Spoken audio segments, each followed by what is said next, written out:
किसी नगर में हरिदत्त नाम का एक ब्राह्मण निवास करता था। उसकी खेती साधारण ही थी, अतः अधिकांश समय वह खाली ही रहता था। एक बार ग्रीष्म ऋतु में वह इसी प्रकार अपने खेत पर वृक्ष की शीतल छाया में लेटा हुआ था। सोए सोए उसने अपने समीप ही सर्प का बिल देखा। उस पर सर्प फन फैलाए बैठा था। उसको देखकर वह ब्राह्मण विचार करने लगा कि हो न हो, यही मेरे क्षेत्र का देवता है। मैंने कभी इसकी पूजा नहीं की, अतः मैं आज अवश्य इसकी पूजा करूंगा। यह विचार मन में आते ही वह उठा और कहीं से जाकर दूध मांग लाया। उसे उसने एक मिट्टी के बर्तन में रखा और बिल के समीप जाकर बोला, हे क्षेत्रपाल, आज तक मुझे आपके विषय में मालूम नहीं था, इसलिए मैं किसी प्रकार की पूजा अर्चना नहीं कर पाया।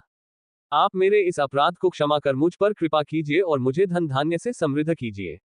इस प्रकार प्रार्थना करके उसने उस दूध को वहीं पर रख दिया और फिर अपने घर को लौट गया। दूसरे दिन प्रातःकाल जब वह अपने खेत पर आया तो सर्वप्रथम उसी स्थान पर गया। वहां उसने देखा कि जिस बर्तन में उसने दूध रखा था उसमें एक स्वर्ण मुद्रा रखी हुई है। उसने उस मुद्रा को उठाकर रख लिया।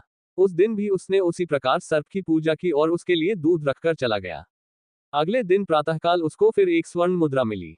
इस प्रकार अब नित्य वह पूजा करता और अगले दिन उसको एक स्वर्ण मुद्रा मिल जाया करती थी।